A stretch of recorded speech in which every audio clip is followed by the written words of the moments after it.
mais ou menos da Europa, né? Falando sobre a Europa, mas hoje aqui nos estúdios da Band News FM, entre nós, literalmente, Jamil, sempre bom recebê-lo, vai passar esses dias aqui no Brasil, não é isso? Boa tarde pra você. Boa tarde, meu caro. O frio é europeu. O frio Tá é vendo? absolutamente europeu. Cheguei hoje aqui pela manhã em São Paulo. Especialmente pra recebê-lo. Eu achava que estava na Suíça. Ó, vamos registrar. Vamos registrar para quem não está Pessoalmente, também acontece aqui o match das cores. Jamil de preto, eu também.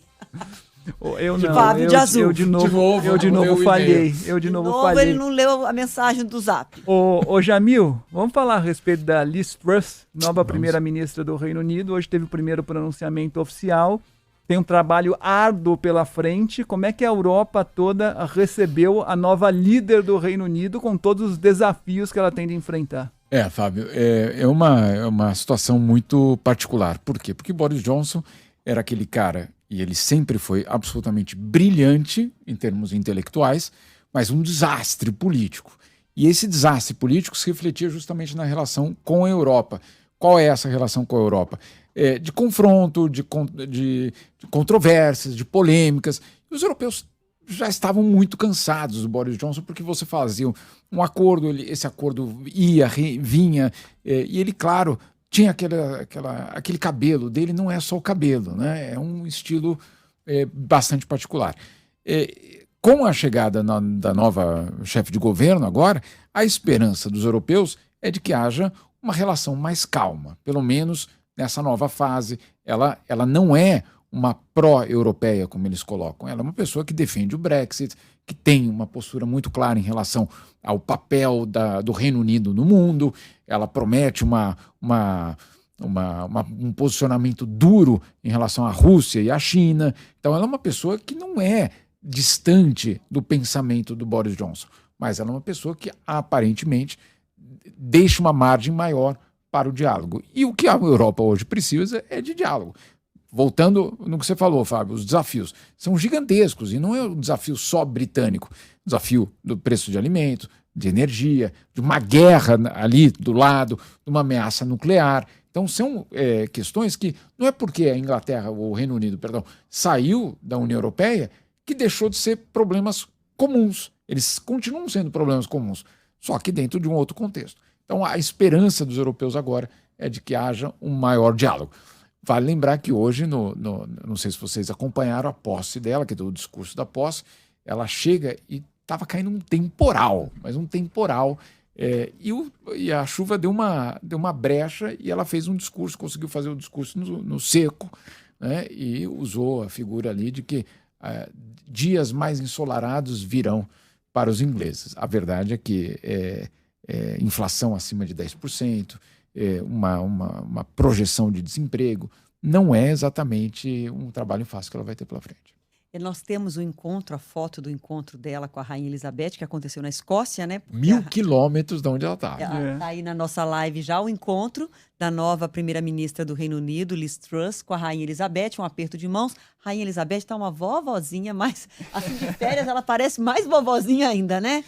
Que dá vontade de ir para casa dela comer uns biscoitos, de tão vovozinha que ela está nessa foto, com problema de mobilidade. Por isso a primeira-ministra viajou até a Escócia para que esse momento, que é muito solene, que para eles é realmente marcante, de a rainha do Reino Unido reconhecer que há uma nova primeira-ministra, a renúncia de Boris Johnson, então, confirmada. Agora, falando do perfil da Liz Truss, Jamil, a grande expectativa, você já citou aqui, mas queria que você aprofundasse um pouquinho em relação às negociações com Ucrânia, Rússia e China. Porque ela é considerada muito dura, né? Ela é considerada como ministra das Relações Exteriores, era considerada muito dura. E eu me lembro, inclusive, do Sergei Lavrov numa conversa com ela, uma conversa que não existiu praticamente, porque ele saiu falando que era uma conversa de mudo com surdo. Isso. Porque não havia nenhuma conexão ou uma possibilidade de diálogo naquele momento. E daqui para frente, agora não mais como ministra, e sim como primeira-ministra. Tinha uma percepção do Boris Johnson que era muito curiosa, que apesar de ser aquele meio palhaço, meio espalhafatoso, etc., ele dava brecha para negociações. E ela, quando ela foi justamente nessa reunião com o Sergei Lavrov, foi muito claro a irritação do Lavrov naquele momento.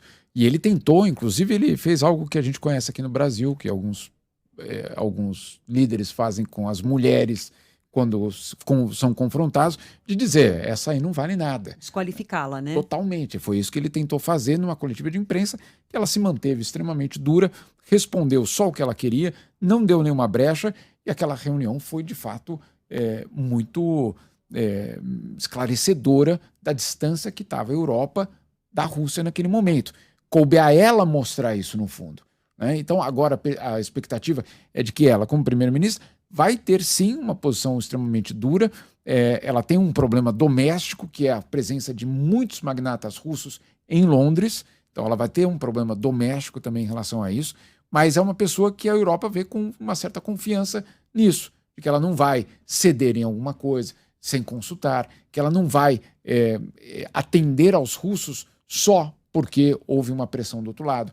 Ela é uma pessoa, pelo menos essa é a impressão que ela passa, uma pessoa que sabe o que ela está fazendo e sabe o que ela está negociando. Se vai funcionar, Adriana, olha, não dá para saber, porque hoje você tem uma relação com a Rússia que é grave, que não tem nenhuma perspectiva de negociação.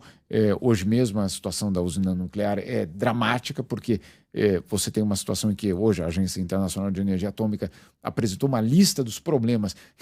A lista dos problemas é uma lista gigantesca de tudo que ameaça hoje aquela usina nuclear. Então, não é uma usina nuclear na Ucrânia, é a segurança da Europa que está em jogo. Então, tudo isso vai cair na cabeça dela, e já está caindo. Não são só os raios das chuvas de Londres que estão caindo na cabeça dela. Ela vai ter um trabalho gigantesco pela frente e ainda lidar domesticamente, não só com a Ucrânia, como também com a Escócia, já que a gente está falando da... O momento mais doce dela foi o aperto de mãos à vovó Elizabeth. Não, né? acabou ali. Conto de fadas. Acabou. Agora ali. começa o trabalho árduo. A oposição trabalhista vai para cima também, porque vão querer, obviamente, derrubar não só... Não queriam derrubar só o Boris Johnson, queriam derrubar o Partido Conservador. E não conseguiram. Então, vão continuar nessa pressão. Ela teve 58%, né? Dos votos válidos ali entre os conservadores. Muito bem, essa semana teremos Jamil por aqui, é isso? Todos os dias. Então, tá pessoalmente, bom. Ao vivo e a cores. Pessoalmente. Eu vi... Ótimo. Lê o zap, hein, Fábio? Muito bem, pode deixar. Eu prometo, amanhã eu venho na paleta. Jamil veio lançar um livro, né? A gente vai falar muito sobre isso. Isso, segunda-feira. Segunda-feira aqui em São Paulo e terça-feira em Brasília. Então, sexta-feira você faz o convite direitinho com todos os detalhes, para Tá todo ótimo. mundo não se esquecer. Valeu, Jamil. Obrigada demais, querido. Valeu.